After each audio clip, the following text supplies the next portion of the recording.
সবাইকে নমস্কার জানিয়ে নীলিমা রেসিপির আর একটি নতুন পর্বে আপনাদের স্বাগত জানাচ্ছি। আজ শেয়ার করব পালং শাকের ছ্যাঁচড়া। পালং শাক দিয়ে আরও কয়েক রকম সবজি দিয়ে ছ্যাঁচড়ার রেসিপিটি ভাতের পাতের তো বটেই, খিচুড়ির সাথেও কিন্তু দারুণ জুটিয়ের।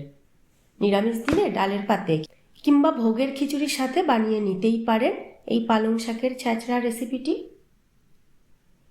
এর জন্য পালং শাক কুচি করে তার সাথে সিম, বেগুন, মূলো, আলু, গাজর, বিনস অল্প অল্প করে দিয়ে ভালো করে ধুয়ে কড়াইতে দিয়ে দেব। নুন দেব,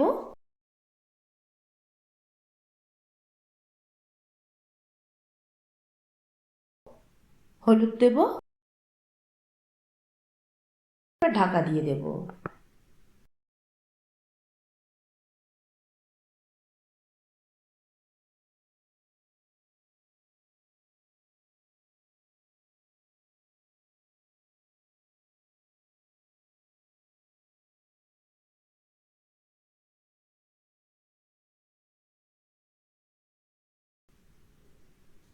একটু সেদ্ধ হয়ে আসলে চিনি দেব, যাতে ডাঁটাগুলোর মধ্যে মিষ্টিটা ভালো করে ঢুকে যায়।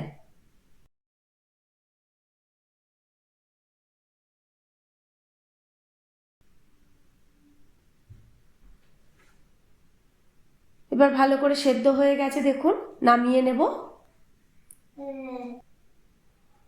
শুকনো কড়াইতে বড়িগুলো দিয়ে দেব, একটু শুকনো করেই ভেজে নেব। তারপরে এর মধ্যে তেল দিয়ে ভালো করে ভেজে নেব।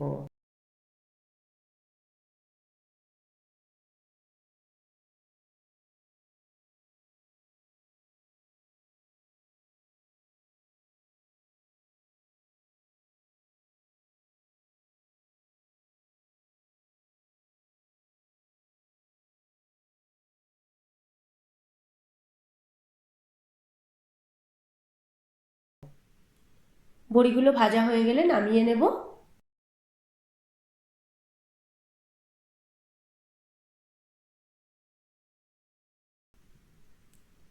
এবার কড়াইতে একটু সর্ষের তেল দেব 2 চামচ।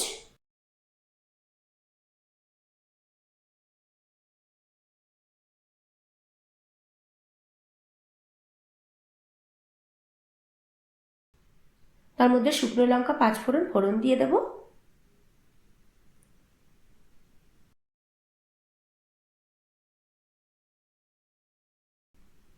তারপরে অল্প একটু আদা বাটা দিয়ে দেব। ভালো করে নেড়েচেড়ে কষিয়ে সেদ্ধ করা পালং শাক দিয়ে দেব।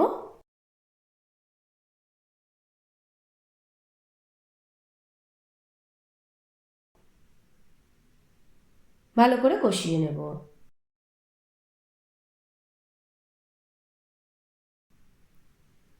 এরপর এর মধ্যে ভাজা বড়িগুলো একটু ভেঙে ভেঙে দিয়ে দেব।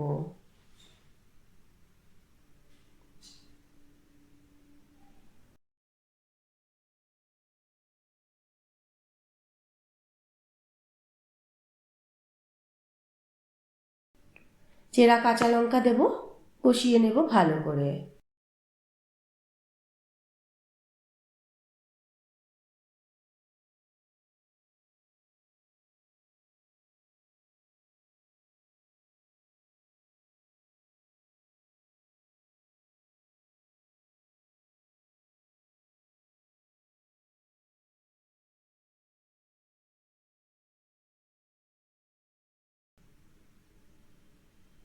জল শুকিয়ে যাওয়া পর্যন্ত কষিয়ে নেব।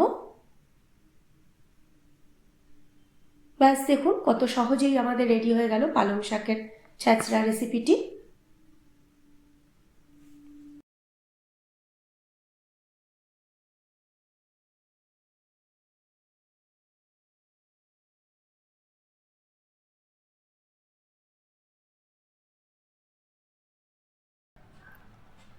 ওপর থেকে একটু ভাজা বড়ি ক্রাশ করে ছড়িয়ে সার্ভ করব। আপনাদের কেমন লাগলো আজকের এই রেসিপিটি কমেন্ট করে জানাবেন। ভালো লাগলে একটা লাইক করে দেবেন। যদি আমার চ্যানেলে নতুন বন্ধু হন, চ্যানেলটাকে সাবস্ক্রাইব করে নেওয়ার অনুরোধ রইল। আর পাশে থাকা বেল আইকনটা অবশ্যই প্রেস করে দেবেন, তাহলে যখনই চ্যানেলে নতুন কোনো রেসিপি শেয়ার করব নোটিফিকেশন আপনাদের কাছে পৌঁছে যাবে।